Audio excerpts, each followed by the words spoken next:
Hello and welcome to another episode of the Music Community Podcast. This is episode 26 with our special guest, SethDrumsTV. I am one of your hosts, Doc Bizzle, here with Random Girl Singing and Dan Drumstone. How are you guys doing today? Good. How are you? I'm doing good. See, now we're all serious. Listen, I just want to say I'm super excited about having SethDrumsTV on the episode with us today because I've known Seth for quite a while, and I know many of you have as well. I know Dan, you and Stephanie both know Seth pretty good and have spent a lot of time with him.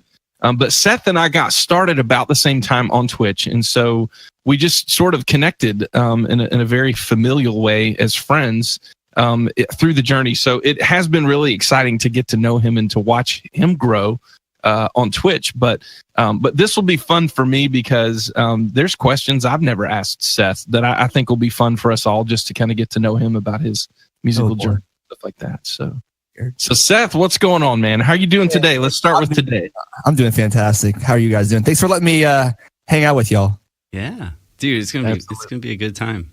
I always like to. I know we're gonna get excited and ask a million questions, but let's start at the very beginning. That's like. Music wise, like I know you played at church and that's kind of some of the beginnings, but when did you get involved with drumming? For those of you who don't know, Seth is a drummer here on Twitch. So as a very small child, I could say maybe in diapers, my parents knew that I had the gift to play something, because I had the spoons out and I was destroying the furniture and things like that. There's always that. So the parents are scared of drummers of their kids, they're like, oh, great. We have a drummer. That's just fantastic. So I started with pots and pans. I'll be honest with you. I grew up in church and, the drummer at our church, my mom would, use the camera, the camcorder and, video all the worship services. And then I would watch them through the week on our old our TV, and I would play pots and pans with the songs. Nice. So it started there, and then later on, I'm sure people will be laughing because a lot of my community knows about all these horror stories of me destroying my parents' brand new bedroom set with spoons, and they didn't spank me because they knew that I was going to be a drummer someday. So they were like, "Okay, well, God, you've given him this gift. We're just going to let him go." So. At 7 years old is when I got my first drum kit. My dad went to a pawn shop, found an old Rogers set, ugly red sparkle. I wish I still had it, man. That thing would be worth a lot of money. Dude. Found an old kit. And he threw it in my bedroom, and I started learning just some music my dad listened to. He listened to a lot of Stevie Ray Vaughan, and I had DC Talk on cassette. Jesus Freak was my song, and I listened to that song all the time. And I'm like, someday I'll learn it, So it started there, man. Really, 7 years old is when I really started playing an actual kit. And then from there, my sisters and my entire family, like generations back, they're all musically inclined. So it was in my blood to begin with. And my parents, they've been pastors for several years since I was a little kid. And well, before I was even born. And our drummer, just interrupt me if I'm talking too much, but my drummer. Dude, this is all about you. This is awesome. The drummer at the time, he was going to move away. And I turned 9 years old and we needed a drummer. And my sister was kind of a drummer, but not really. She just kind of knew the simple 2/4 beats. And back then, the Christian music back then in church was like uptown Pentecostal stuff. And I could only play 2 songs because I'm this little, 8-9-year-old kid, and I can only play a little bit and I'm dead. I'm done like for the whole week, Mm-hmm. So I would jump in on one song and then my sister would play the other 2 or 3 songs. But 9 years old, my dad's like, I think you're ready. And I couldn't even touch both pedals yet. Like I had to close the hi-hat and then play with like my right cheek off the throne. Legit, And at 9 is when I went seriously full-time at church, and I'm still playing. after, it's been 18, 19 years now. So, that's really where I got my feet wet, like playing with a band was when I was in church at 9. So. Dude, yeah. Like you hear, like a lot of the gospel drummers and all that, like all these cats that are playing with like, these bigger pop artists, they all started in church. Everybody, even like singers, and guitar players. That's like, it's such a great environment to be nurtured and learn, and a lot of bands will go to like the black gospel churches and they pick up on stuff that way. They're like, "Oh, what is he playing? Like, what is that?" And then they throw that into their stuff. Like, that's where it's at, man. Yeah. Well, so at church, like with school, or did you play any bands like as a teenager or get into that realm? So our school is very, very small where I live. So I was homeschooled for a while. I went to a small private Christian school. Let's see, when was it? I think when I was in 5th grade, my parents actually opened a private school at their church. So nothing like having your parents as the teacher and the principal, right? So it's like, I can get away with everything. No, I can't. Not at all. So, we had some curriculum there, and I went through school there, through my high school. And then my senior year, I graduated through the Christian Academy, but I wanted to go to, my parents required us, I have 2 sisters. They required all of us to go to college for at least 2 years to get your associate degree and then do whatever you want. That was just the requirement. So obviously, if most of private schools usually you're not accredited through like the public school, system. So college was like, you have to get your GED. So I'm like, okay. So I went, technically my senior year of school, I went to public school and got my GED. So it was a little weird. That was strange going from that environment to that environment, So I got my GED and then I went on to college. But yeah, it was pretty crazy, man.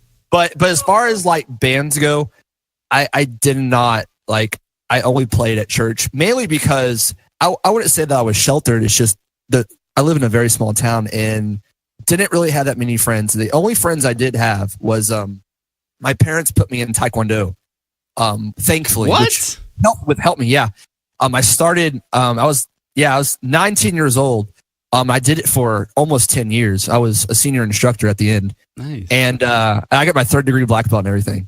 And so, now we know why you're so good at breaking sticks. Yeah, that's why I'm always hype all the time. I'm breaking boards and okay. So my parents did put me in that just to make sure I had, that social thing with friends. I can make friends, and they put me in baseball too through the summer. So they weren't just like, oh, you can't be around other people. They did understand that I still have to develop those social skills. And they knew I was an outgoing person anyway. I mean, so were they supportive of you gaming? When did the interest of actually playing predominantly video game music come in? They never was. So RuneScape, my parents cursed RuneScape so many times because I would literally, my mom's probably watching, but we had dial-up at the school, and sometimes I would pretend to research essays and I was actually killing abyssal demons on RuneScape. They're not going to kill themselves. You got to get them, That's what I tell my mom. Like, this video game is going to beat itself, Mom. It's a rare drop, okay? I need this. So I did that sometimes, and then that was more of the gaming. And then my dad loved playing video games with me. So we had a PlayStation. Me and my dad, we would play almost every night. We'd play Twisted Metal 3. That was our game, co-op. Oh my gosh, right? That was so much fun. It was fantastic, man. It was just so many good memories. And then we upgraded to an Xbox 360. And then my dad was hooked on Modern Warfare 2. Like hooked bad, more than me. Like I would not be home and he was playing. Like that bad. Like he would come in with his camo outfit and sit down like, all right, let's go. So, and we did that. So that was kind of the gaming that came into play there. So I started playing games when I was young, but was never really super serious about it. It was just a fun thing to do. Nice. So what was your initial connection then with Twitch? Was it video games or was it an interest in music? I mean, just tell me about. I've never even asked you, like, how did you even find Twitch? It was it was probably 3 years ago, and one of my buddies told me there was he's like, have you ever watched video games on the internet? I'm like, well, I watch YouTube stuff. And there was a guy by the name of Typical Gamer, I think is his name, or something like that. I think that's his name. I can't remember now. But he would do like streaming on Twitch too. So I kind of found Twitch through YouTube. So I went and started doing like some research there.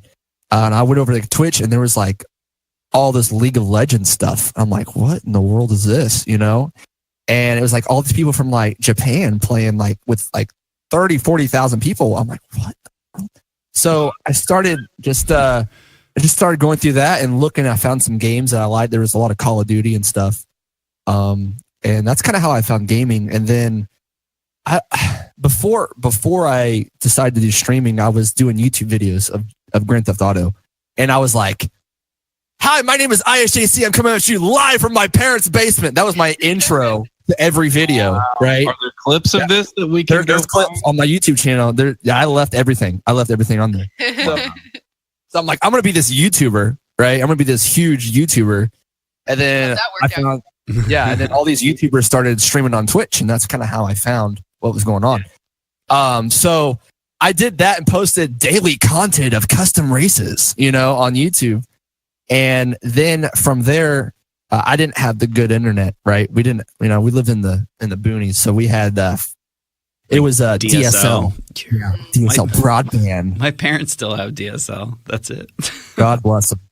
Yeah, net zero.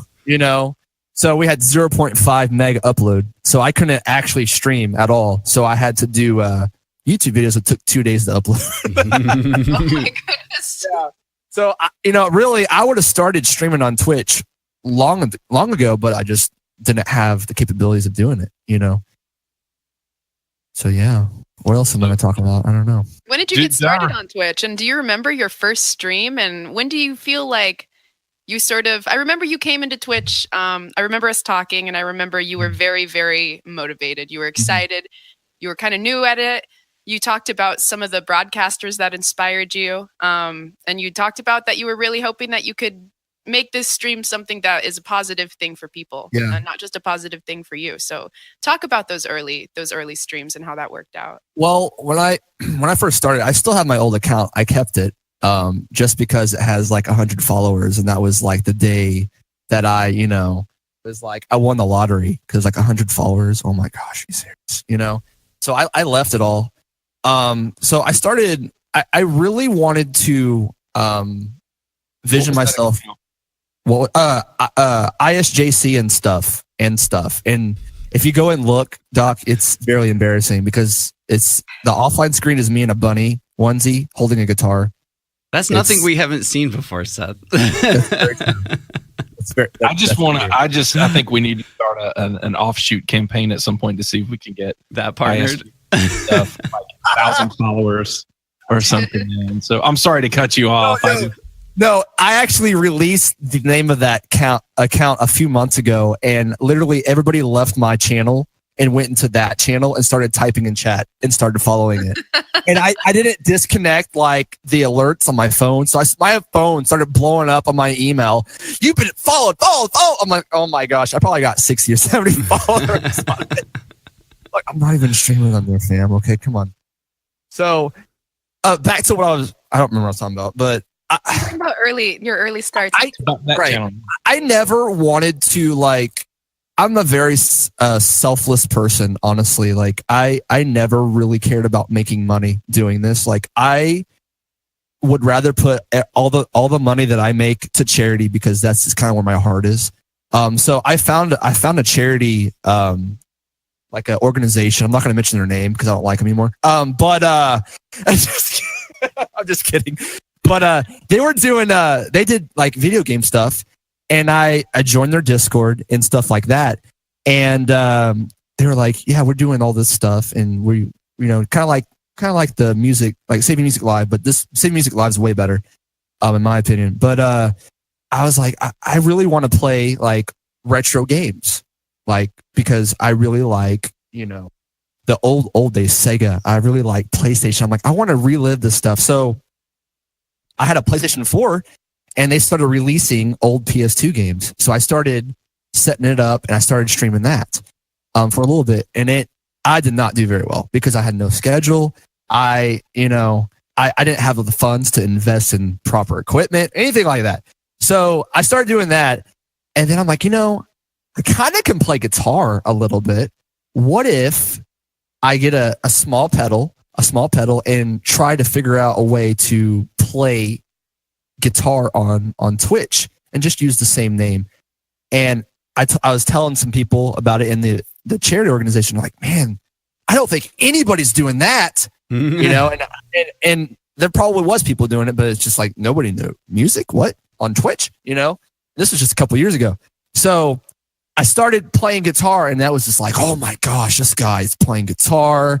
And I was playing with my drum covers that I used to do, because I used to do drum covers on YouTube as well. And so I learned my songs, and I didn't have maybe 10 drum covers, and I learned all of those. And I recommend, if you ever start streaming, you learn stuff before you play live, because you will tank hard. And I decided to never learn stuff like that. Great lesson in humility. Yeah, it really is. Like, because someone comes in and says, "Can you play Freebird?" I'm like, no. Sure, And they're like, well, No. you're horrible. You're a terrible person. Like, can you learn it? I'm like, okay, sure. I pulled it up. I'm like, nope. Yeah, I know 4 chords. Nope, I can't. So, so I just started doing that, and I had a playlist of 10 or 12 songs, and I would just do that. And I had, I had the lights. I had the hype lights then. I had the lights, I had the GoPro and the ceiling, and I had the guitar. I had a GoPro on my guitar neck, And I'll never forget, I sent Floop a video because I was trying to connect with Floop. And this is shortly after I'm rushing ahead, but this is shortly. A video? So yeah, on Discord, because you know how it is when you're a new streamer, you try to reach out to people that have like a huge following. You're like, can you please notice me? Please just say my name on stream, please. I'll pay you money. Mentor me, do everything. Yeah, make me famous. No. So I sent him You're not like that. You're not. No, I'm not. No. I'm just saying. This is what I want to do. What? Can you help? Yeah. So I messaged Floop and I sent him a video. He's like, looks pretty good, but your guitar cam is like a half a second behind your sound. I'm like, oh. And I'm like, I'm never streaming again. Floop is so mean. Man. Floop is straight to the point, but I love him, man. Savage. He's savage, but he's a great friend, dude. He's so honest though, because some people, like, I didn't know I was mispronouncing Depeche Moog's name. Yeah. And I've known Depeche Moog for a while. Somebody comes in there like, it's actually supposed to be not Moog. Yeah, it's wait, it's not Moog? No, it's Moog, like the synthesizers, Moog. Right, Dan? Don't you feel just completely betrayed? And then it rhymes with Depeche Mode. Oh, man. Yes. He's gonna come out in August and like put a pie in my face when I'm like, hey, Moog. It's hard to have those people that are willing to be honest with you, especially when it's not like you're looking for somebody to be like, Seth, you're perfect. Yeah, right. Great. That's not what I want to hear. I need to know if I'm doing something wrong. Well, I remember watching you get your drum set, and you did a stream where you set it up, and I remember it was in between teaching, and I came in and I watched it, and you were so excited. I was like, dude, it was cool. When did doing acoustic drum set stuff on Twitch, when did that like pop into your head? Well, after I decided that I suck at guitar, I'm like, I need to play an instrument that I know, kind of like Freebird. Right. Like, I mean, I could kind of play Freebird on the drums. I'm like, man, I need to figure this out. So one night, me and my wife, we were just, we found Twitch and we were addicted like instantly. And we found the music category, and we were going through, and we found Chase Eagleson. Chase sings at the time. And, I was like, this guy's awesome. I'm like, this guy's got like 500 people watching him play music. I'm like, man, I want to do this, And then I was like, is there any drummers? So, I started looking, I'm like, there's the 8-bit drummer. I'm like, holy cow. Are you kidding me right now? And he played to pretty much anything. I'm like, this is amazing. And then I found SP Love Drums. I'm like, holy cow, what? Like, really? This is fantastic. So the first of the year, 2017, I'm like, babe, I want to play drums on Twitch. Somehow, some way, I got to do this. I live in town. And I'm like, there's got to be a way. I know. Let's buy a compact drum kit. That'll be quieter. Oh, no, it's not, because you have cymbals and they don't have compact cymbals. So I, at the first year, now I whipped out the credit card, bought a cheap Pearl Midtown compact kit, and I still have it. I never sold it. I still have it. Don't sell it. It's at the church. I'm using it at the church now because it's still fantastic. Yeah. So at the first year I bought it, and it took me, I'll be honest, it took me probably 3 months to get set up, because I spent, it's not always smart to go this cheap route. Like, and I'm not saying go and buy the top of the line, A+ certified, whatever. I'm not saying do that, but I'm saying do research, because I'm like, okay, I need this many channels. What if I expand and I need more mics? Think about that stuff before you go out and buy, because sure enough, I needed to expand. I need more mics. So I'm glad I bought the Scarlett 18920 because I needed it. So I went and bought it used. You don't have to buy new stuff. I went out to eBay, bought stuff used, and it took me 3 months. And my goal was, I want to have a almost or studio quality or close drum kit sound, like acoustic tones on Twitch, because not anybody was doing it. Nobody was using a DAW at the time, and I wanted to figure out a way to do that. So that took me forever to get it to work. It did. It's a rite of passage, and it's not something that it's even the same tools and the same platforms with, technology is just one of those things where you're going to have to find your own little way to do it. It's going to always be different. It's not like, everybody streams differently, right? Like I've learned this because I was that guy who went out and I asked Floop, I asked the 8-bit drummer, I asked SP Love Drums. I'm like, dude, tell me everything. Literally, tell me everything you use. I want to be just like you. And after a while, I sent them videos asking them, like, hey, hi, I watch you. Can you tell me how much compression's on your snare and your toms? I need to know. No, because they're going to be honest with you and they say, no, figure it out. Like they didn't say, no, you're an idiot, but they said, well, this is what I use, but do some research. Go out to YouTube, look for yourself, man, because you'll figure out your streaming setup, your room, everything's going to be way different than what I'm using, or where I'm at. So, I've seen people ask people, your camera settings are great. Tell me your camera settings. Yeah. Well, in your room with your lighting and everything, it's all going to be different. Yeah. So you talked about you did guitar originally. That's nuts to me. Yeah. And because I just, I never really pictured you as that, because I just know you as the drummer. Yeah. But the other thing is, I feel like as a drummer, we're more than that, Seth or Steph. I feel like drums, it's just a very social instrument, and an instrument in which you're not, restricted, especially if you're a vocalist or something. I feel like drums is one of those instruments where you jump in and you play with bands, and you can be a drummer on your own, but I feel like you usually require something else with it, and so how do you feel like being a drummer has given you advantages on Twitch? Not just advantages as a drummer, obviously you are a great broadcaster, but what are the advantages you found of doing that over guitaring?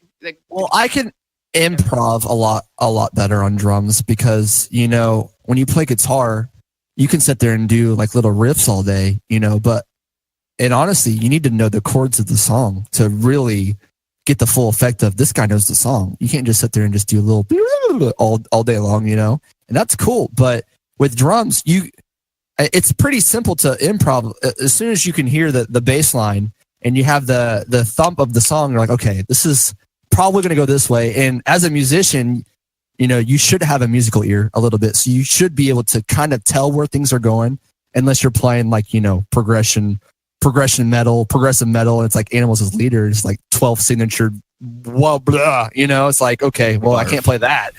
Right, Dan, you love, Dream Theater stuff. I know you do. So I feel like that gives me a little bit more of an advantage because most of the time, the songs that I play, I've never heard. And it's seriously probably 80% of the time, like I've never heard this weeb song. I don't know what this is. You know, I don't watch anime really, so I've never heard that, you know? And it'll be, and what's really cool is I get to grow my playlist on, you know, Spotify. Well, I don't use Spotify, I use iTunes, but I get to grow that. And I get to hear all these different genres. Cause I used to be, when I was a kid, I was rock, metal, that's it. Nothing else. You know, I'm not listening to anything else. I was like that hardcore kid. I'm like, I'm never going to listen to anything more than screaming stuff. And then I started, you know, it's like literally Twitch opened my eyes to a whole new level of music. And it expands your audience because you're not alienating anybody by, you know, just having one genre.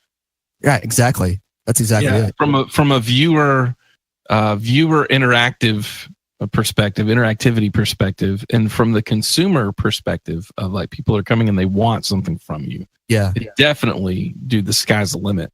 Yeah.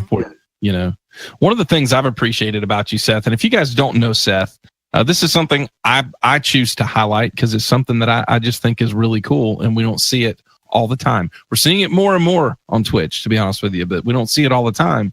But Seth, you also have chosen to keep your streams somewhat family friendly as well. Like because people are requesting songs from YouTube and stuff like that, you never know what you're going to get there. And how has that impacted?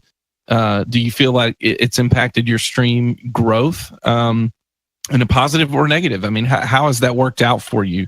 I appreciate that you do that, but that's because I do the same thing. But yeah, talk to me about that. What's that like?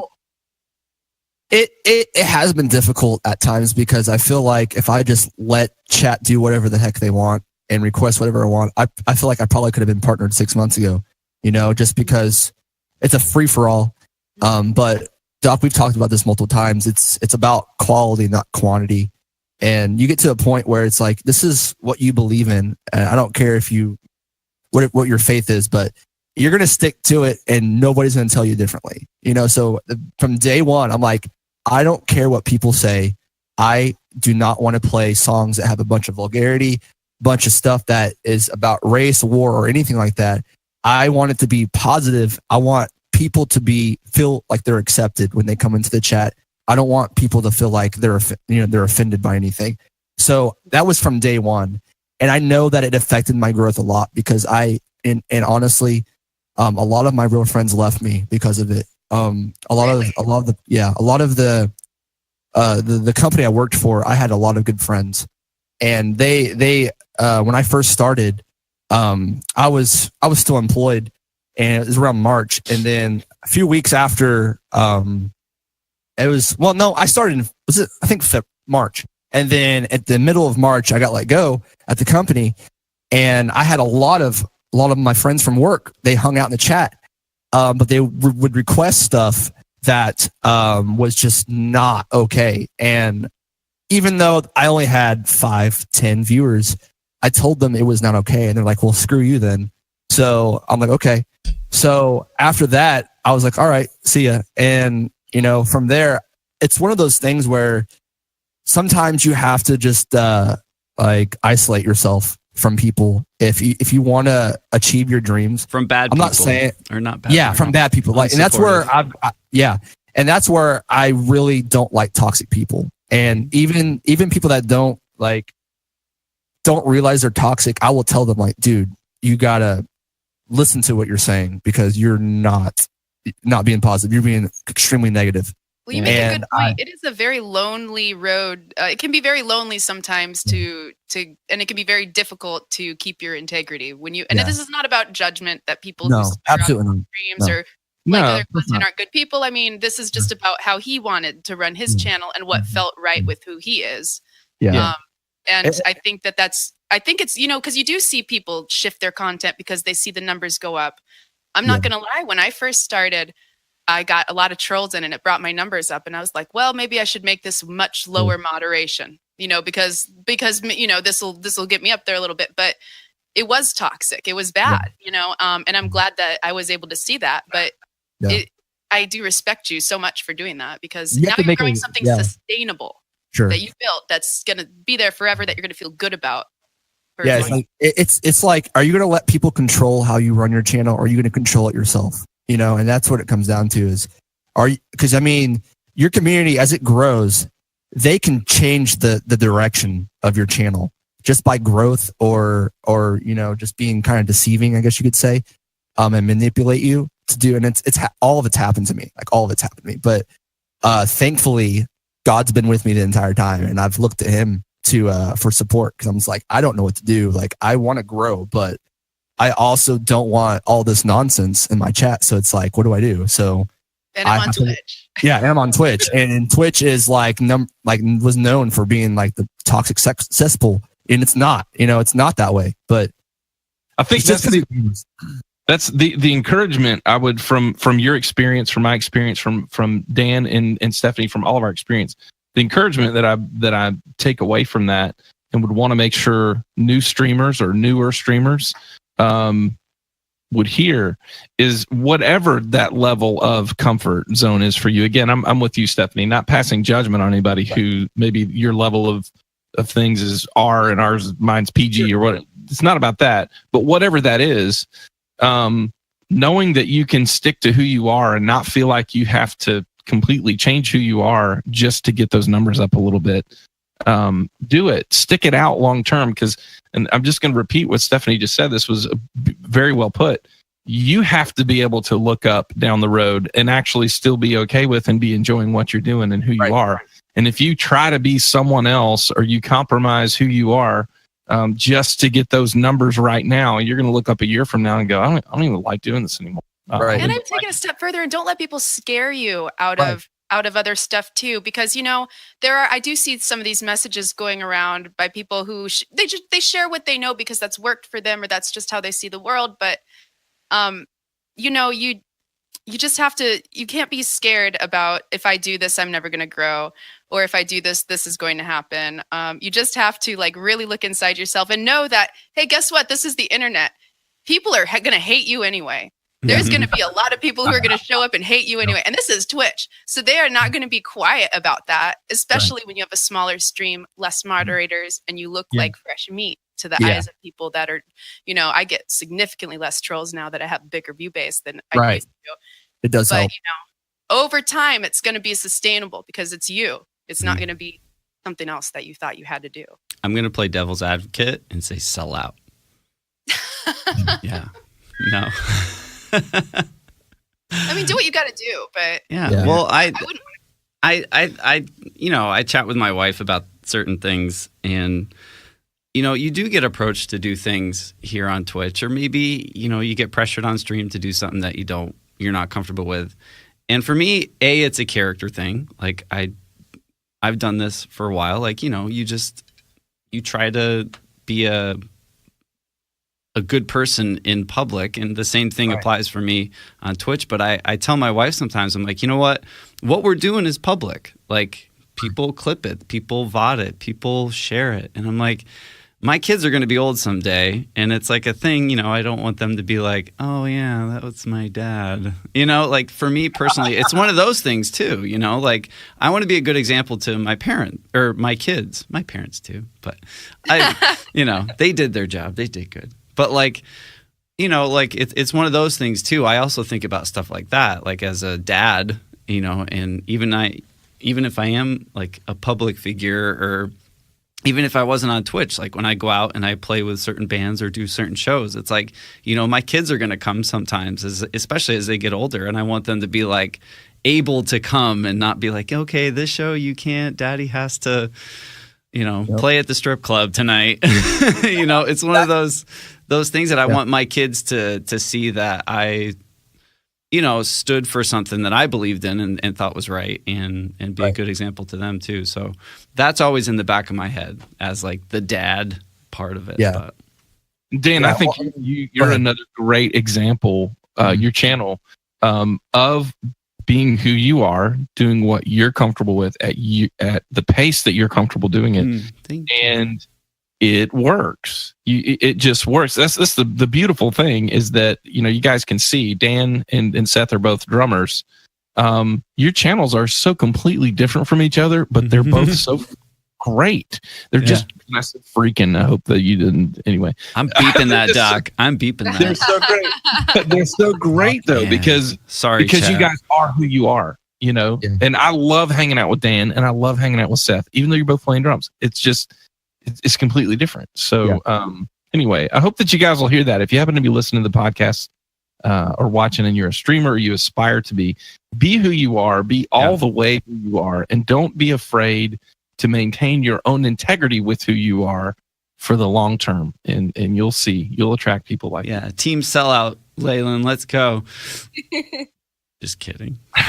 and if who you are is, you know, I swear sometimes I've actually tried to cut back during my day streams because I know a lot of little kids watch. Mm-hmm. People want to watch at work. So I've been trying to keep my day streams a little cleaner and then do some of the more nitty gritty kind of punk rock stuff at night. That's who I am. Yeah. That's my experience that I share with people, and people pick that up, you know, that If you've noticed, if you've noticed recently, like a lot of the big gamers like Dr. Lupo and Ninja, they're going straight PG because they're convicted because they're going to these huge, you know, events, and little 7-8-year-old kids are like, can you give me my autograph? You know, give me your autograph. And they're like, oh, and the parents are like, we love watching you, but we have to watch you on mute.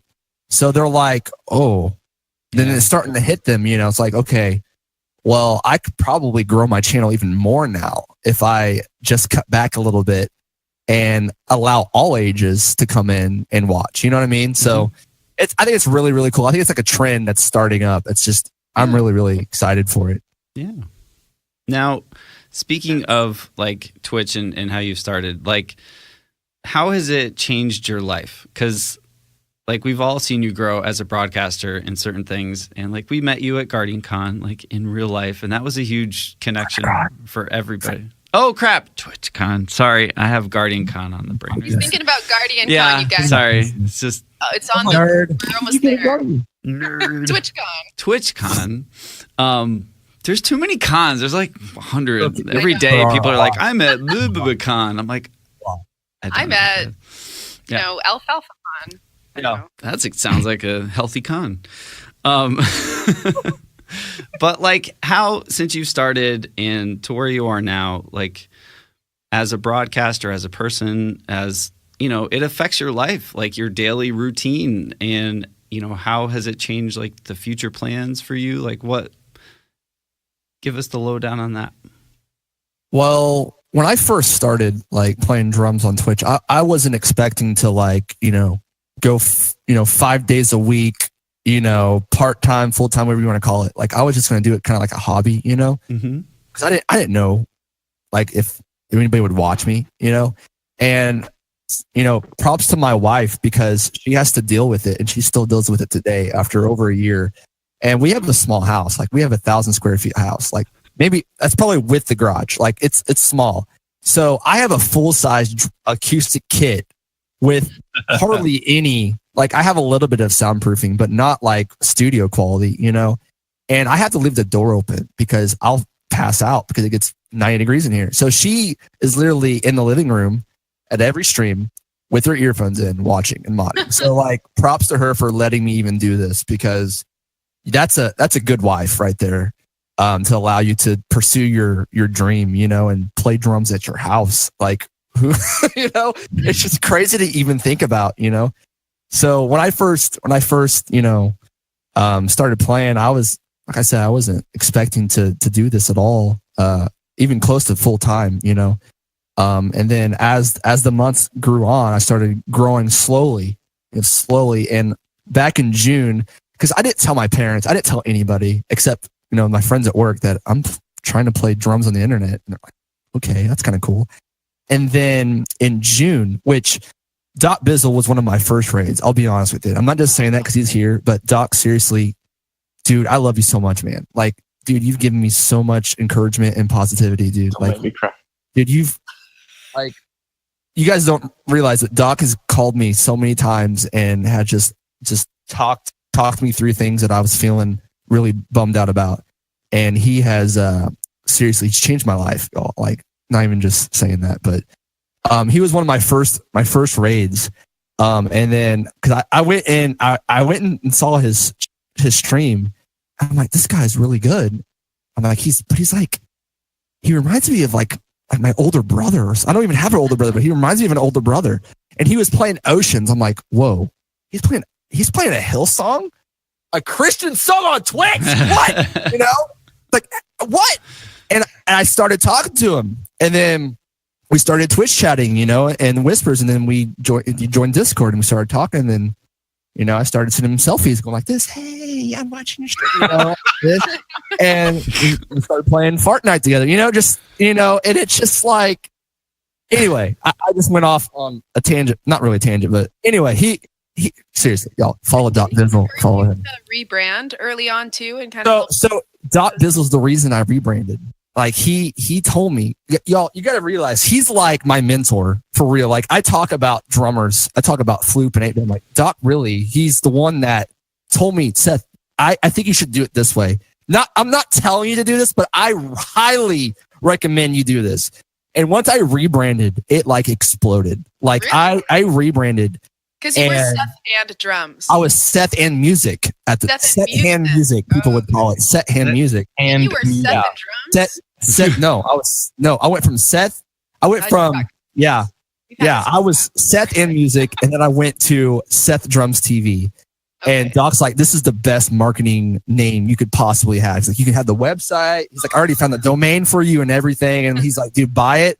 And he's telling me everything to do. Like, y'all, I listened to him. I never said no. I listened to him. And I'm partnered, okay? Because of him. Okay. Anyway, so that being said, you know, I didn't make a farting noise or something. I'm getting too serious. No, okay. but it's true. We make these connections with folks. Yeah. Nobody does this by themselves. Nobody builds a successful community alone. You have viewers, you have friends, you have mentors. Yeah. You become mentors. You know, you become leaders sometime, whether or not you want to. People will look up to you. People probably are already sending you messages, Seth. Sure, absolutely. Yeah, I'll get into that in a little bit. But in June of last year is when it really I started getting some publicity because the 8-bit drummer rated me with like 275 people, and I legit peed my pants because I was like, this is not happening. You know, I didn't really peed my pants, but it felt like it. Okay, I was sweaty. So he did that.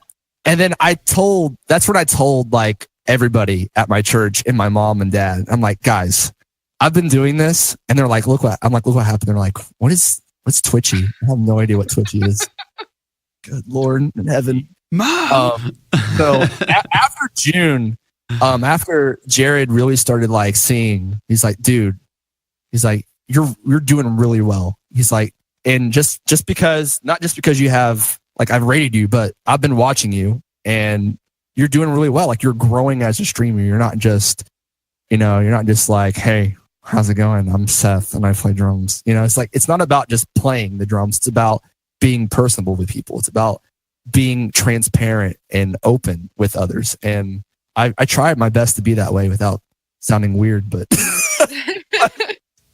But before June, seriously, all hell broke loose because when I first started playing drums, I had no soundproofing in my house, and I almost got the cops calling me like twice.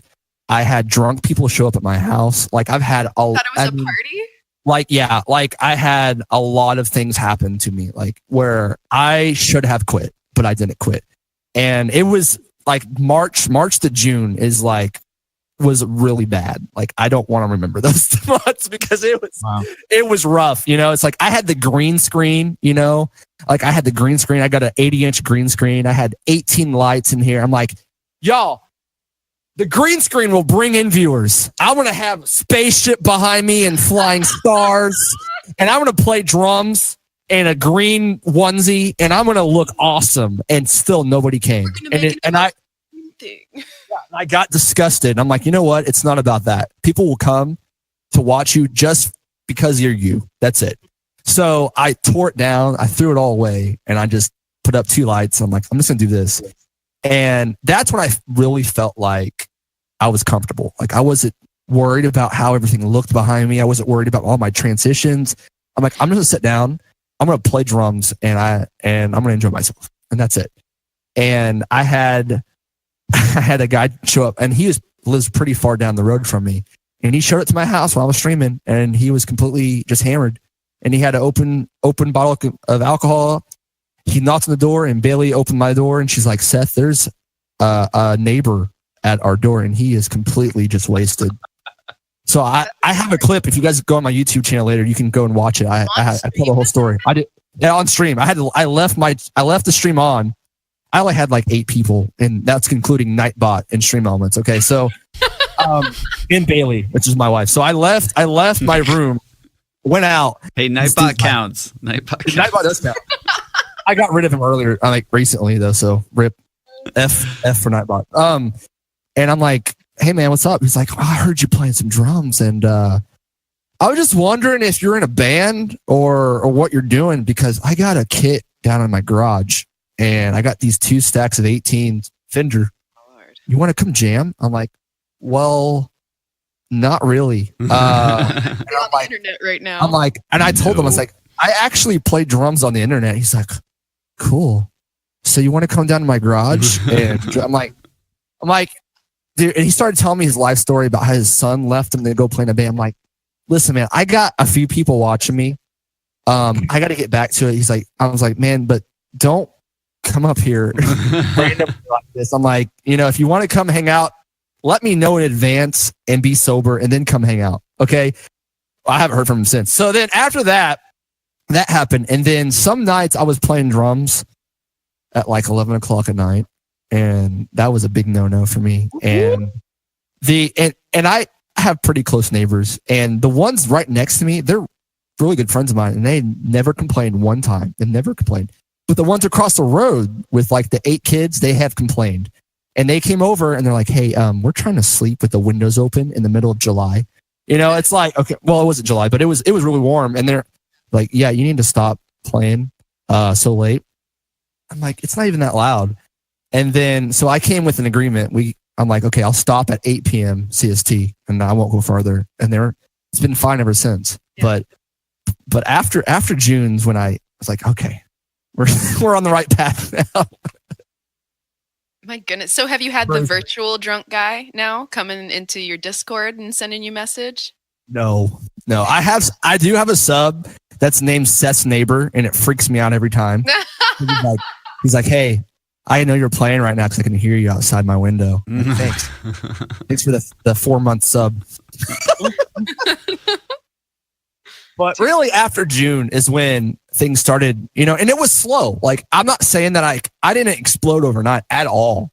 Not at all. Like, it took a long time until the first years when things started really, really changing in my personal life. I was able to pay some credit cards off and pay some bills. I'm like, holy cow, I'm actually able to come out ahead on some of this stuff and not be 3 months behind on bills, like that's what I struggled with for a whole year after I lost my job.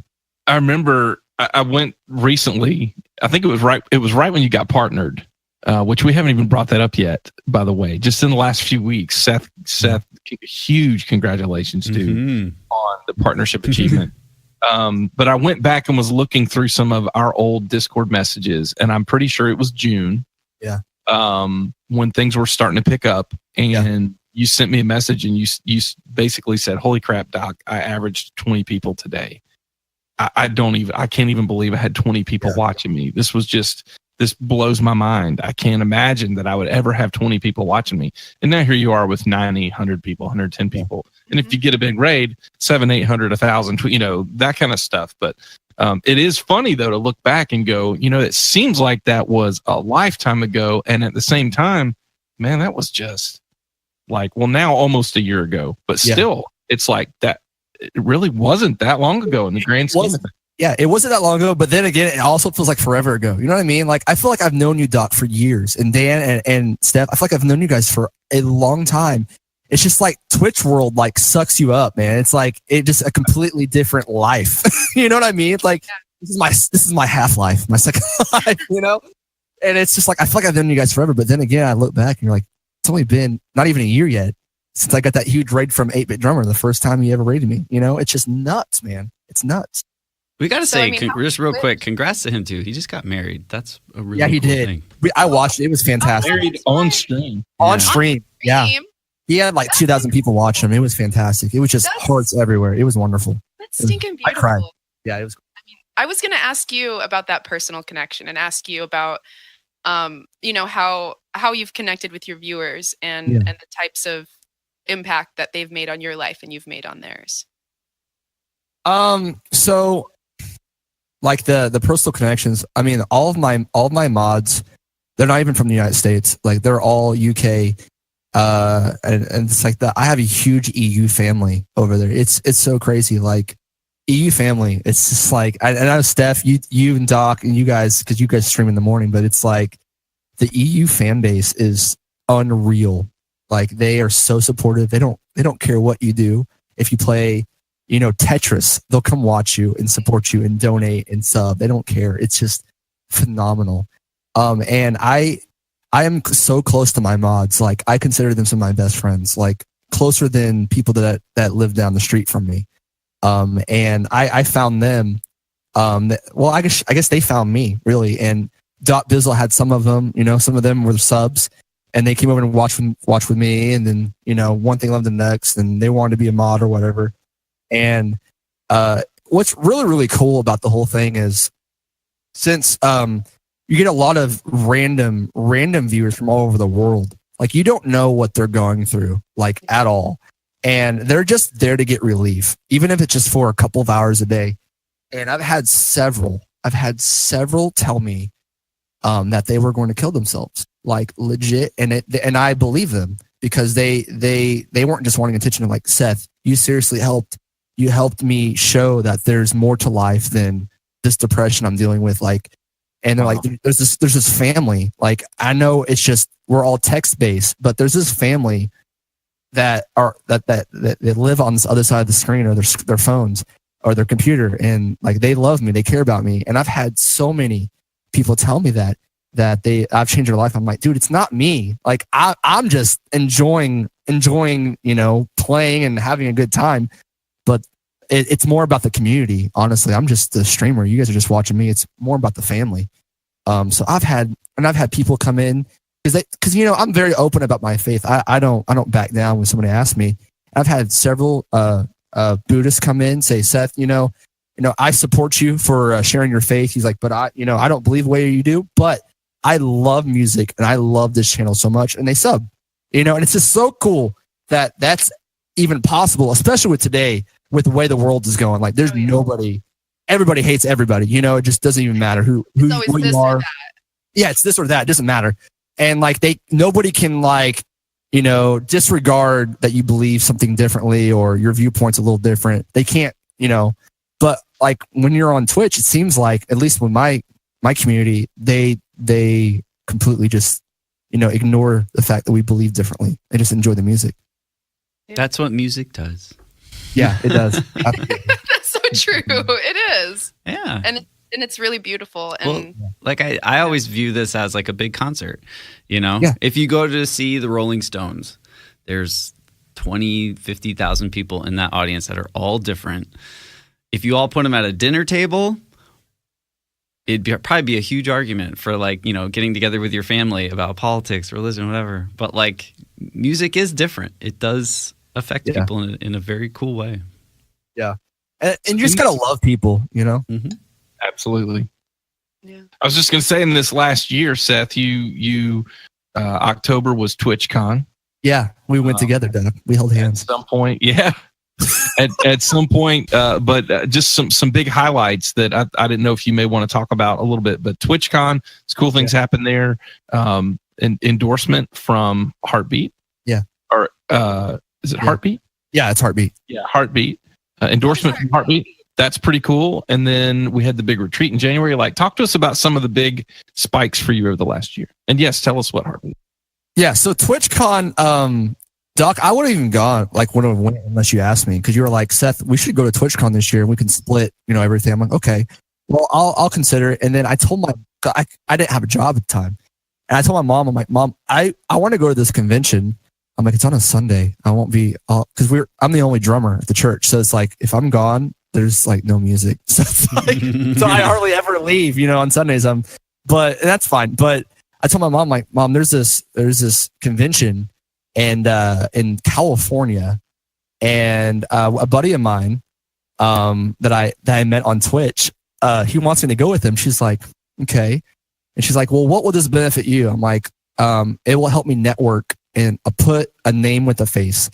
And she's like, okay, what do you need? I'm like, I need to be able to buy the plane ticket. And she's like, got you covered. I'm just like, oh my word, thank you so much. So my mom bought my plane ticket, and then I came up with the rest of the money for like, and we got to stay at 88-Bit Music's house, which was amazing. And then I'm sure he charged you a crazy amount to stay there. Yeah, man, yeah. That guy. $50 a day. He charged me by socks, and I'm still sure. I'm pretty sure he still has like 3 pairs of my socks. You guys are probably still paying him off, right? Yeah, like I didn't, and not until like the retreat, I still had my in-ear monitors there. Like I left my in-ear monitors, my $700 in-ear monitors, and my little handbag, my TwitchCon. You guys should redo Hotel California, but at 88-Bit's house, and be like, your headphones check in, but they don't check out. Whatever. He left those there on purpose so he can go back. Yeah, exactly. No, but then, so we had TwitchCon, and I got to meet Jared, the 8-bit drummer, and I fanboyed so hard over him. It's like, watching these people. It's like, I'm serious, dude. I watched Trevor, me and my wife watched Trevor in his hot dog outfit play piano. Almost every night. We watched Chase, we watched Jared, we watched Floop. And then I got to meet all these friggin' people. And I'm like, I told Bailey, like, Bailey, someday I want to meet Trevor. And I want to hug him, because I feel like we could be really good friends. And I got to do that, and I got to play on stage with him. It's like, it does not even make sense. Like, I still can't comprehend. Like the stars align, right? Like, it's like, how does this happen? But it was just, I'm favored. I'm highly favored. And it was just amazing. So we had TwitchCon, and I got to play, and actually, Doc, was it you supposed to play with Trevor, right? I don't think he'll hear you. Oh, I didn't hear him. You were, yeah. I was. Yeah, I was going to do a little comedy routine, kind of play the drums badly on purpose, beatbox, like that. And I told Trevor, I said, listen, man, Seth is an actual drummer. This would be an incredible opportunity for him, And he said, well, I've never played with him before. And so I was like, just have a jam session with him. He had drums at his house.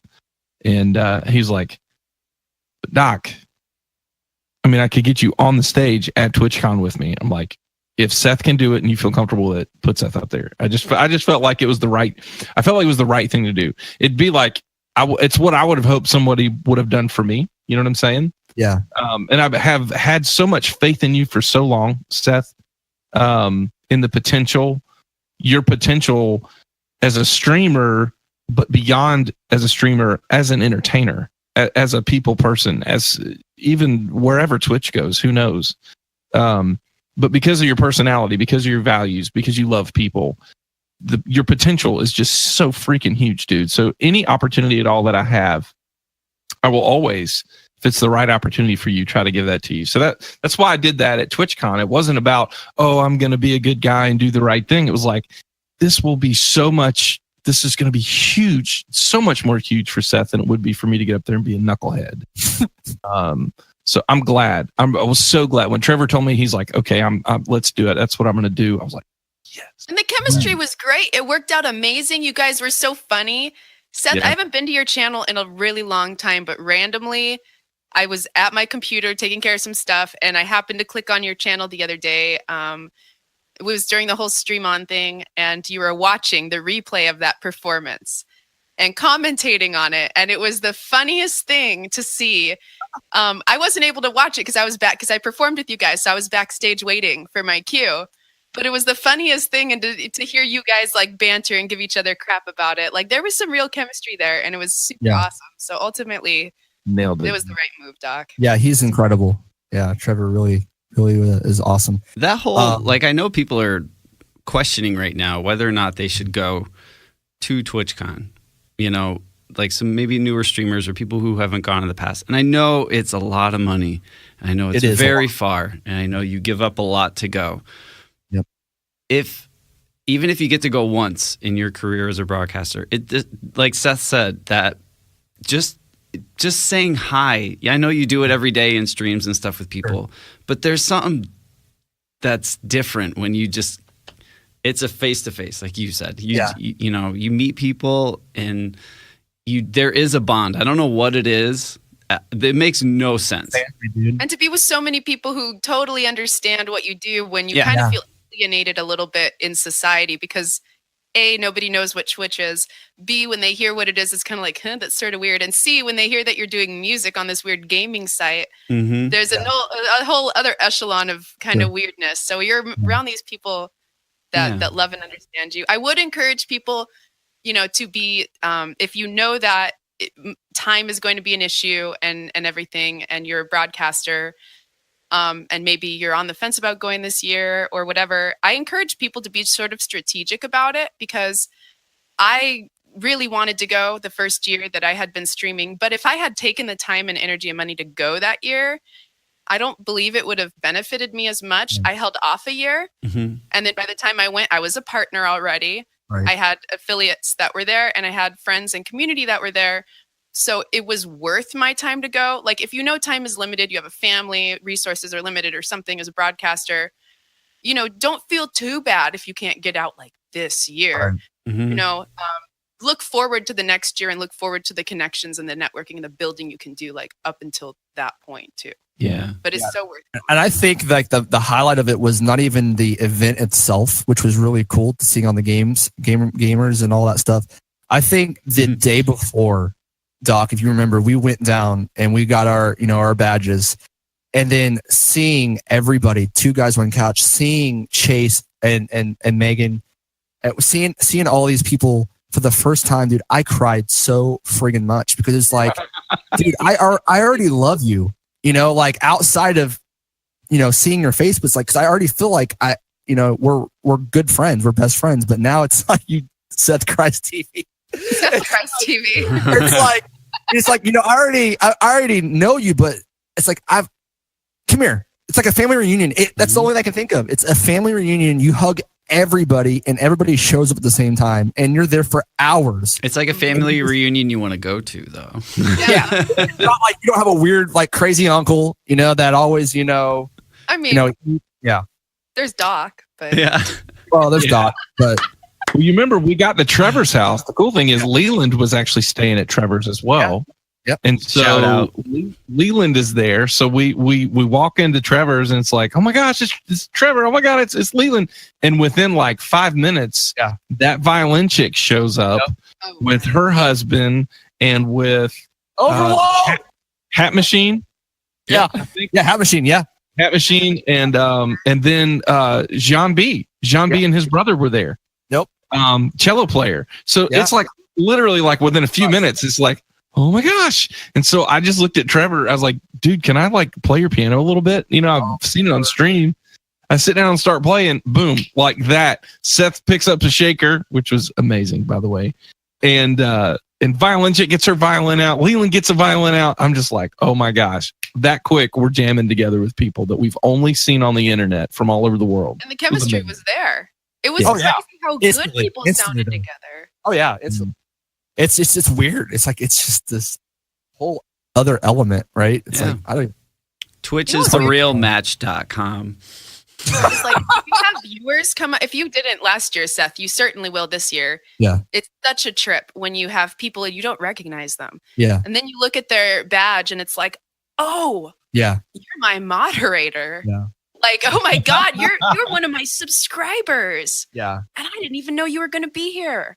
And you get to hug them and you get to like see them, you know, that was like life-changing for me. That was such a trip. Like your name was in blue and I thought you were a boy, but you're really a woman. I have women viewers. Yeah. I had all these women viewers there and I didn't know they were women. Yeah. You know, it's just crazy.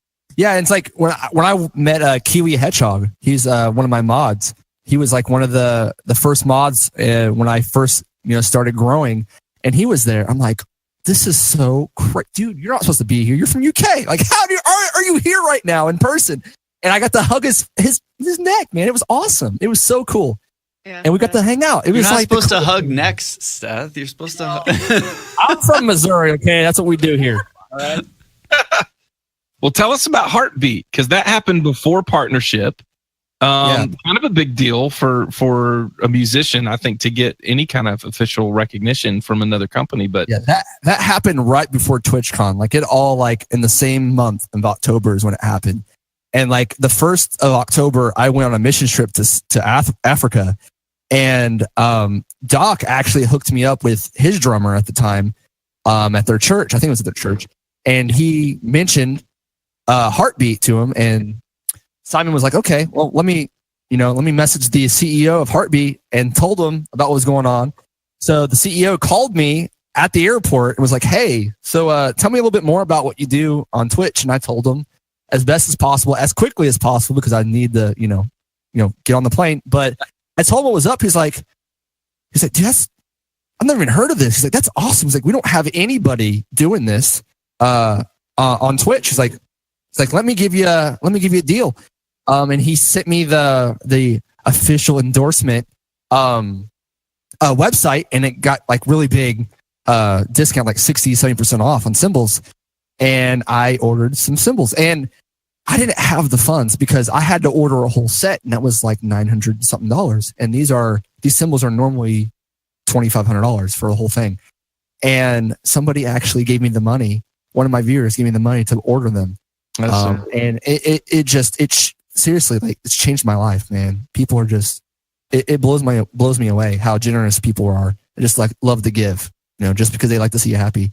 Yeah. So that happened, and I got endorsed with them, and the unboxing's on my YouTube channel, and it's me freaking out, going, no, it's cymbals, And I've been with them ever since. They're fantastic. I've broken probably 5 or 6 of their cymbals, and they've replaced all of them. Shut up, Dan. Heartbeat Percussion, I think, is the actual full name. Heartbeat Percussion, yeah. They have a Facebook page, they have a Twitter, and as well as a website you can go to. They're all handcrafted from Turkey. They have videos of people hammering the cymbals. It's fantastic. It's wonderful. And they literally ship them overnight to me. So like these endorsements that are happening, we've got Rode microphones going and endorsing people now, and people are putting Rode, icons on their pages. We've got you with Heartbeat. I know I can't say too much, but I know that Doc has been speaking to some people. Yeah. And there are some other folks. So it's happening. This is sort of taking off. Do you guys have any advice for, content creators who might be looking to make those types of connections? What are the types of things that you do and do not do when you are reaching out to somebody and saying, hey, I'd like to feature your stuff. I'd like to work together. How can we make this happen? Do not ask for free stuff. Absolutely not. Ever. Nope. Ever. If a company comes to you and says, we want to fully endorse you, that's like, they do want you to be pretty much you're kind of a uniform for the company. You're going to play their stuff. That's if you're obviously from a musical standpoint, from a performer, if a company comes to you to endorse you, it's because you're playing live and you're going to be seen in a lot of different places, and you need to be seen with their stuff. That's like a full endorsement, right? I recommend being familiar with their product before you ask to be a sponsor. Like, for instance, I will get G Fuel. I will. That will be my next endorsement. I'm trying. And I use their product every day. And before I got this new drum kit, I had a little table with G Fuel product on it, and I would literally make it up every day, every stream, and I would drink it. And I'm like, listen, y'all, this is G Fuel, and this is why I'm like this, So, but be familiar with their product. I'm not saying, go out and buy everything they have and just, buy their underwear or whatever. But I'm just saying, know what they do, know the product before you say, please give me stuff. Because just you got to know. And Doc, recently, dude, you've sent out, and if you don't mind sharing some of what you said in the email to even get them to recognize you, because that's the first part. First step is getting them to acknowledge an email, because once they acknowledge you, now you're kind of in, you're getting their attention, right? Yeah, the biggest thing from my perspective has been, along with Dan, not going and just asking, hey, give me free stuff, but being able to reach out with an intelligent conversation starter with them to say, hey, I use your gear, or I'm doing this. This is what I do. I like your company, and I have people asking me often. I have a lot of opportunity to share with people details about the equipment that I'm using. And I'd love to have a conversation with you. I'm not asking for anything. All I'm asking for is a conversation. Love to have a conversation with you about how we could maybe somehow officially be friends. Like, I'm already, I already consider your company friend because I'm using your gear and I'm telling people they need to go buy it. But I'd love to ask you if we could just have a conversation about how we maybe is there something we could do, some program you have that we could work together. Do you pitch right away in that first email? I in one of them I did, in one of them I didn't. And I probably should have, but I said online performer because online performer, they immediately think, okay, YouTube, and at least they understand that. But one of them I started off actually by touting Twitch before anything, saying, I'm not sure if you're aware of Twitch, but it was acquired, a little over a year ago by Amazon. It's growing by leaps and bounds, blah, blah, blah. But I do mention in that conversation, a little bit about this is who I am, this is what I do. This is the type of audience that's out there. And then I let them know I can provide you with stats. Here's the biggest thing, folks. It doesn't matter how pretty you are, how good you sing, or how many people show up to your channel on any given particular day. A company that's going to invest anything in you, whether it's giving you a discount, giving you a bumper sticker, or sending you gear that they want you to demo on stream, they're going to want to see some numbers. Yep. You need to get familiar with your dashboard. Look and dig for the good numbers. How many unique visitors? How many hours are viewed each week? Blah, blah, blah, blah, blah. Like, you need to be able to have some of that ready so that if they say, let's talk, you've got something of value to show them. It's not just about you getting something. It's about you giving that company something. That's why it's important that you know the product and that it's something you actually like. Right. See, I'm not. Yes. I'm not going to be, trying to sell feminine perfume on stream, right? I don't need an endorsement just to say I got an endorsement because I don't wear perfume. I mean, that may seem like a stretch, but anyway, I hope that makes sense though, Steph. I hope that answers your question. Oh, I think it's just useful to kick around because I know that there's a lot of folks who are Amazon affiliates because, being through Twitch and are already, a lot of people are using the Yamaha MG10XU because somebody else was. There are a lot of folks getting started too, and I feel like the musicians are in a unique situation where we use different gear than the gamers do. Sure, a lot of the gamers and podcasters love the Shure SM7B, but a lot of people might not be using Rode microphones on Twitch. A lot of people might not be using these types of things. We are in a unique niche market with music equipment. So I think that that's really cool. Dan, you also mentioned a tip a while back about approaching smaller companies. Well, yeah.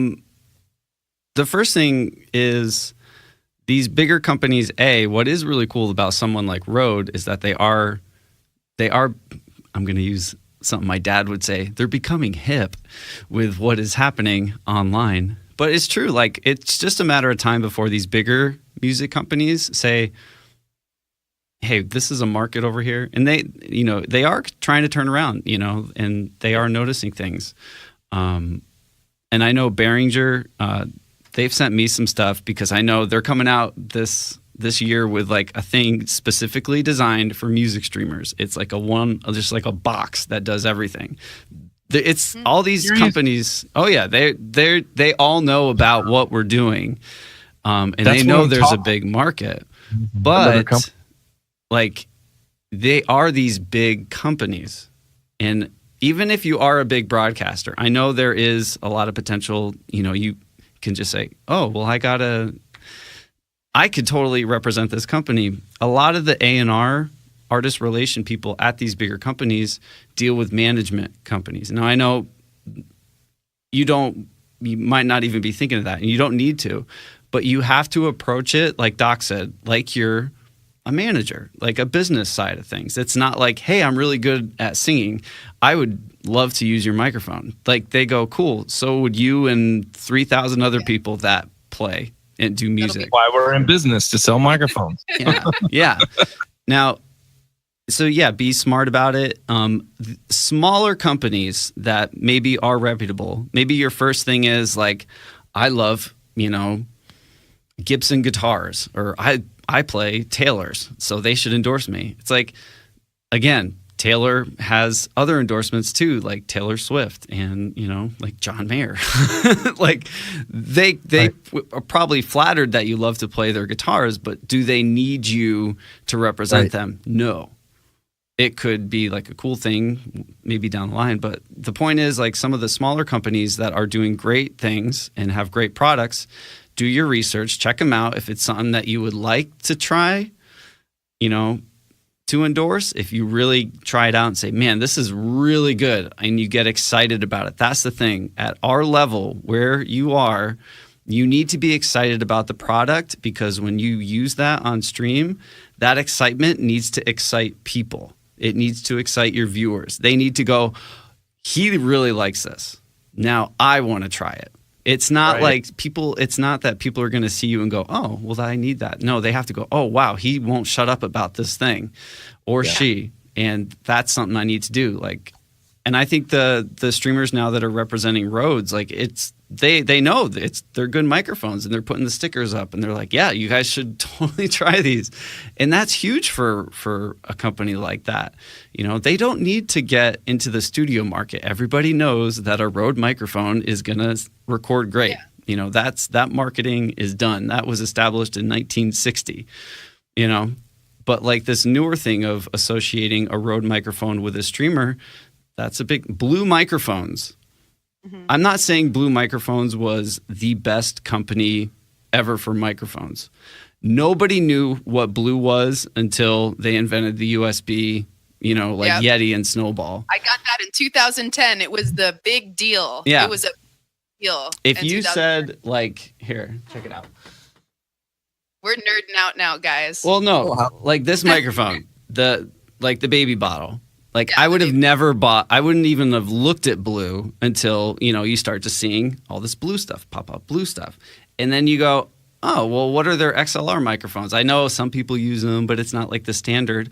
And, they're marketing with the smaller user base with USB stuff with computers. I looked at it and I was like, hey, this is a really good microphone. It's that kind of thing.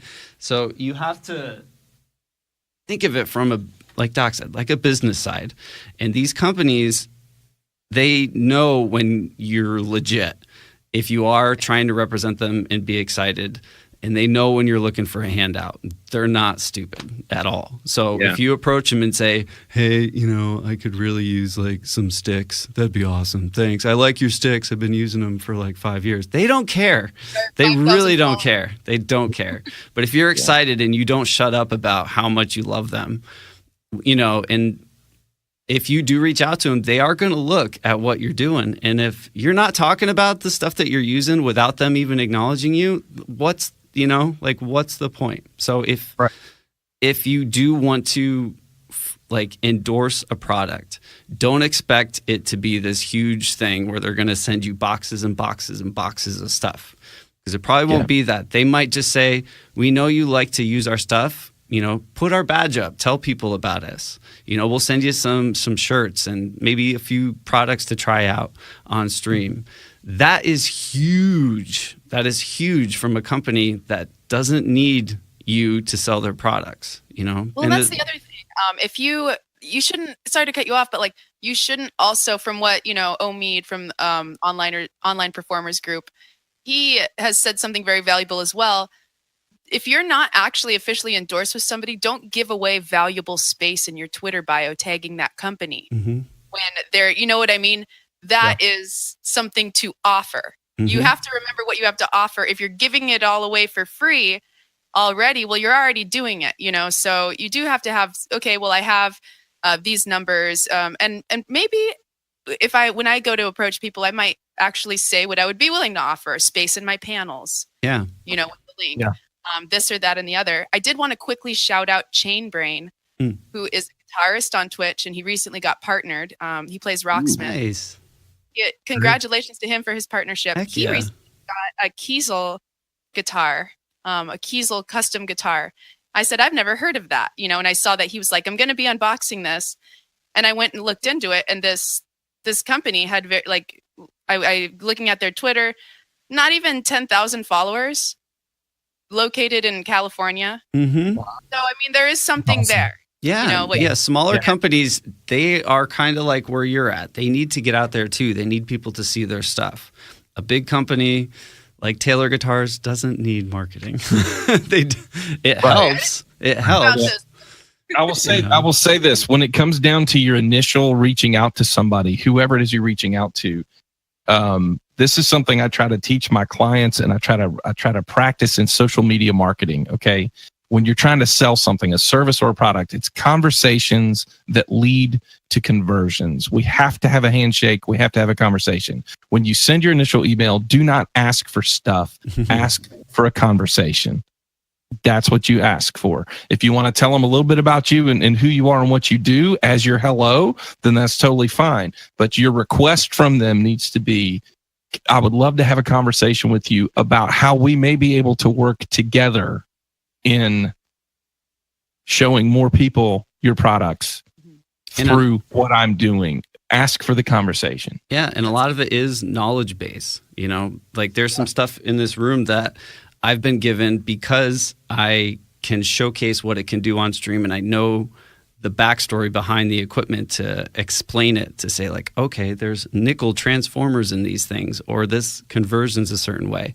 Those companies, like, if someone asks like, hey, why do you sound so good? And you go, because the microphone, like, when you go to music conventions, just like Twitchcon, you're an employee. You represent that company that you're speaking for. And if you don't know what this is made out of, or what it can do, or what's the purpose of it, or how to sell it to somebody, because when you endorse somebody, you're a salesman in a sense. That company is using you to sell their product. And if you're good about that, a company's going to be more apt to go like, okay, they know what they're talking about. Yes, please use our stuff to showcase and explain to people why they should use us instead of this person or that person. So being really passionate about the product, knowing your stuff, and being able to present it professionally is huge to these companies, Amazing. Thank you guys for weighing in on that. I know I've been wondering, and I'm sure other folks have too. Yeah, and you can get creative too. You don't have to say like, if that conversation does start, you don't have to say like, okay, let's see what I can get now. Just simmer on it. And if they say, hey, we're going to send you this guitar to try out, don't ask to keep it. Say, yeah, I'll totally play it on stream for like a week. They do that. They do demo stuff. Like they love to showcase. So there's all these opportunities, and it will get, I think, more in the limelight with these companies that realize what is happening on not just YouTube anymore with like these streaming companies. But it is exciting, but be very smart about it and be very respectful to these people and with their time. Don't waste their time. That's another big thing is I don't like to have my time wasted. I don't like to open up an email and it's like, hey, blah, blah, blah, blah, blah. Like that's me. Yeah. Like if you are reaching out to these people, value their time, value their opinions, listen to them, what they have to say, all that stuff. And it goes a long way. Yeah. I'm asking them all for a trackable link as the conversation went beyond my initial email. Mm-hmm. Give me a trackable link that I can. By however many people go through your link to look at their products or buy their products? Is that a unique trackable link that somebody on your end and that I can both look at and say, man, I had 100 people this week that are musicians, not just 100 people. These are 100 other musicians that said, I'm a singer, I'm a player. What are you using? Like, this is good quality leads for you guys. I sent you 100 people this week. Another thing too is still support the company even if they do decide to endorse you. Because I've had where I've went and I've bought things on my own when I could have got it for free, and maybe I've posted about it and I was like, hey, check this out. And they're like, did you buy that? And I was like, yeah, like, cause I still want to support you. And they're like, man, why'd you do that? You didn't have to. I'm like, you guys are, still support. Just because maybe you get it for free doesn't mean you have to stop supporting that company. Yeah. They think that is like a cool, just a thank you too, like, and they'll get, they'll get mad. I've gotten some emails where they're like, did you really buy that? And I'm like, I like supporting. So just don't expect anything. But if you do get into that realm because you really like a product, it has to be because you like the product, no other reason, or the company or the people behind it. Interesting question in the chat. Do you guys think the Amazon Gear panel is worth having? Absolutely. So for those of you who don't know, it's an extension that you can add to your panels. It's currently not viewable on mobile yet. Eventually they will. But you can make a list about the gear you use. And if you are an Amazon affiliate and folks want to go check out that gear after viewing it, then you can support that broadcaster that way.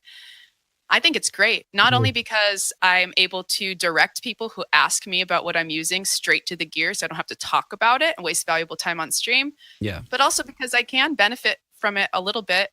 I do go around the issue. If anybody's like, well, shoot, I wish people could see it on mobile. What I did is what you can do is make a wish list and then mark everything that as you have it as one and filter it. You just Google it, how to do it, how to make it. And then you can make a little image and link it to a wish list. And you just write like, buy my gear on Amazon. And that's what I've done to get around the... That's really cool. It is a cool way when people ask what you are using, you can tell them, but then say, if you want to check it out more, just click on it, Yeah. Awesome. Very I'm not expecting people to buy certain things because music stuff's expensive. And if they did, I'd be like, oh, okay. Like, it's not like we're selling like a mouse or a keyboard. Right. Yeah. But it is handy, especially with these companies, that if they do decide to check you out and you are showcasing it already, they're like, oh, okay, cool. At least they haven't reached out to 100 other people and are trying to get the same thing from 100 other companies. That you don't want to do that either. Reach out to like 10 companies at once and then pick the first one that comes back. Like, that's not how it works. So yeah. Well, Seth, what does this year look like? What do you got coming up? What are some goals or things you're excited about, man? Well, this year has been crazy for me, and I feel like we're just getting started, really, and I got partnered and I got all this stuff happening to me and all this exposure. It's just kind of crazy. But which recently has come from Kit Boga. Is that so seriously, man, I don't even know like what to say anymore. I've said thank you so many times. Like, it's just it's just like thank you. But honestly, like, I was averaging pretty decent. Like, I was maybe like 40 the first of the year, I think, was every stream. And that was high 40, 50 people. That's high numbers for me without raids. And then Heart Support, if you guys don't know who Heart Support is, I 110% support everything they do over there. And they were interviewing Kit Boga. And I have never heard of Kit Boga. Who's Kit Boga? And I watched his interview. And I was just kind of talking with him, in the chat. And just back and forth. And Casey and Danja, they were like, you guys got to check out Seth Drums. He's awesome. He plays, he plays Pants Feet. He's so good. He plays memes all the time. He sings the Lion King song, and just like stuff like that. So Kit Boga like checked me out. And one day he sent me an offline host of like 200 and something people. And he's like, you're doing great, man. And I'm just like, I'm about ready to just crap my pants right here because because I went over and looked at him. This guy's huge. He has exploded. I mean, he hasn't been streaming a year yet. And he just, 10, 20,000 viewers, concurrent viewers. And he sent me a friend request on Discord. And we just started talking about music. And, I wasn't talking to him because he's a huge streamer. He's a genuine, awesome dude. Like, he's a musician. We just talked about our, what kind of genres we like to listen to and our drum kits and guitar. I mean, everything. And that was before, he even, considered rating me or anything. And it was back in March. And I tell you what, most of my viewers now are from Kitboga. Honestly, like 90% now, because it's just like he rated me with, I don't remember, 6,000 people, something like that in March. And I lost my mind. I never thought that would ever happen to me. And I didn't know how, like, you cannot mentally prepare yourself for that many people to be in your channel. And they were just so nice and non-toxic. And that's amazing when it comes to a large group of people. Yeah. And a low moderation chat, which his chat is very low moderation, and due to the nature of what he does, which he's a scam baiter. Yeah, he's a scam baiter. Yeah, that's right. He calls fake. Yeah, he calls fake scam tech support and exposes them and wastes their time. And he does a fantastic job as much of it. Of their time as he can. And sometimes he has these he's a very compassionate person, and he has these moments sometimes where he gets to the root of why are you doing this, or explains to them what they're doing. Sometimes it's clear maybe they don't really know they're not a Microsoft. There's a lot of them that don't understand, and he has to have these hard conversations with them. Yeah, and he's told me it's pretty draining on him mentally. Having to deal with that. It's an emotional roller coaster because you're getting lied to, and he pretends to be an 85-year-old grandma. And he gets lied to, and then when he exposes them, they say sorry, and they make up this nonsense about how they don't know what they're doing and all this stuff. He's like, "Do you truly know what you're doing?" And then they cuss him out, and it's just like he goes through so much. But I give him props for doing what he's doing. He's a guy with a mission. His grandmother he saw his grandmother get scammed, and he saw how people will prey on the elderly or just prey on people who don't know any better. Yeah. I have to watch his streams. I've never caught one of them. It's so good. It's very entertaining. And the reveals are always just, you never know what's going to happen. And there's been several people that their lives have genuinely changed because they've emailed them back and forth, said, I'm getting out of this. Because the tech supports are in India and it's low income over there, and they're making decent money doing this, lying to people every day. But he really is, he's awesome. You need to check him out if you haven't. He's just a wonderful person. So he sent me that raid and just blessed my socks off, man. Like, it just blessed my socks off. And then after that, I started hitting high numbers, like 100, 150, just every time. And I was like, what the crap is happening? Like, I need to prepare because I don't have emotes. I don't have, I don't have enough mods. I had like 3 mods. I'm like, and they're never, not always there. They're EU time. I had to prepare myself for this. So I prepared. I started. I'm like, okay, this is, and I told Doc, and dude, freaking Doc, man, if you guys don't understand, like, if you guys don't have a mentor that's been through all of this already, who's not a partner, you need to find someone. Because I said, Doc, I watched you go through this. What the frick do I do? Because, honestly, I didn't know what to do. And he's like, prepare, mentally prepare. Make sure you're ready to write that partnership letter because you're going to get partnered, bro. You're going to happen. It's going to happen soon.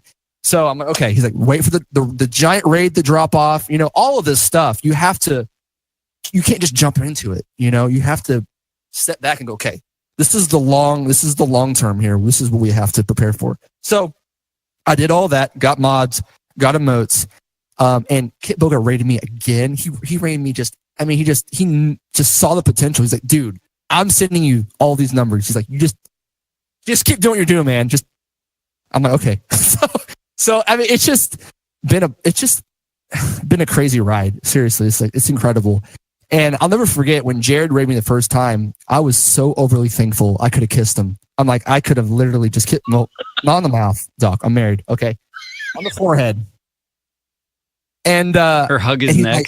Like, and I'll hug his neck. I'll never forget what he said. He was like, dude, he's like, big streamers can send you the viewers, but you're the one that keep them. Like, you keep them. You're the one that keeps the viewers. Like, I can send you thousands of people, but it's up to you whether you keep those viewers or not, because they can all leave. Yeah. Like they don't have, like, they're not chained to your channel to watch you, but they can leave, So ever since he told me that back in June, like, that's always been in the back of my head. Like, okay, when you get rated, you got to prepare. What are you going to do next? Like, you got to make sure you got 5 minutes, maybe not even that. I mean, it's 2018. You got, I mean, my squirrel. I mean, you have no, like, you got to keep going. So you got to prepare yourself. Do I sit here and pick my nose, or do I play a song? What do I do? You know, do you shout the person out? So, you know, Doc has went through this with me over and over again. And I'm saying, dude, it's like, listen, people, don't email me and think I have any magic tricks. I've just tried to help from what I've seen. Yeah. I'm not saying go out and help Doc. I mean, help. I'm not saying go out and reach out to Doc Visit, but I'm saying you should find someone that you can talk to that that will tell you that you suck or you need to improve on something, because Doc said, Seth, don't do that ever again. I'm like, yes, sir. But I like to do that, Seth. I'm telling you. Seth, don't introduce yourself for 10 minutes about how you play drums. Please don't. Just play a song, dude. Do a raid song, talk about the streamer that raided you, ask them what they do, and then go back and play the list. I'm like, okay. And little things like that really helps. It does. It helps a whole lot. Just little changes. So as far as future, the rest of this year, I've been really focusing.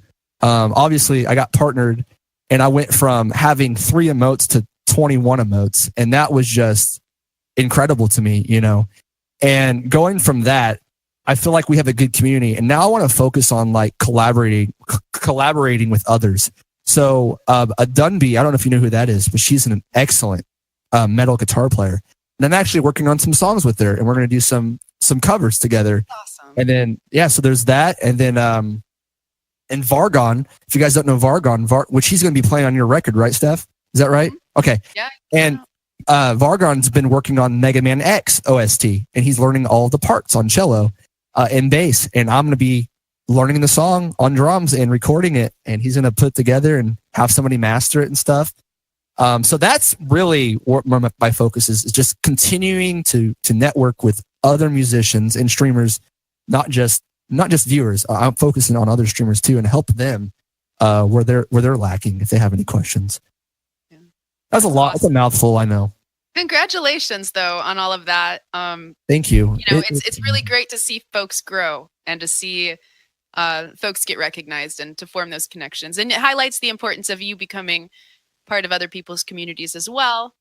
You should never be ingenuine about it, obviously, but making those connections with other content creators, not just people who do music, but people who do other kinds of things, can be very valuable. Also, we wanted to congratulate Samuel Tucker Young. Yes. Getting his partnership as Yes. well.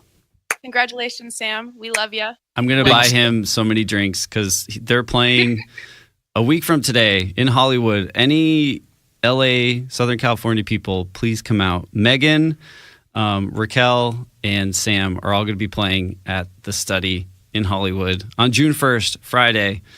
So yeah, I do want to mention he's been working hard. No, I was gonna say he's been really pushing. He's worked his butt off the last 8 months. I think he did like a 12-hour birthday stream or 24-hour or something crazy. 24, I think. 24. Yeah. I mean that. Okay.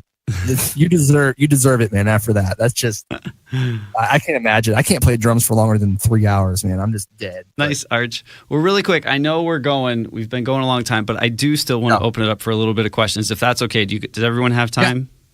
Yeah, I have a little time. I also wanted to. I know it's like 3 weeks in a row I've slammed the. You know, I'm just beating a dead horse here, but your numbers may drop.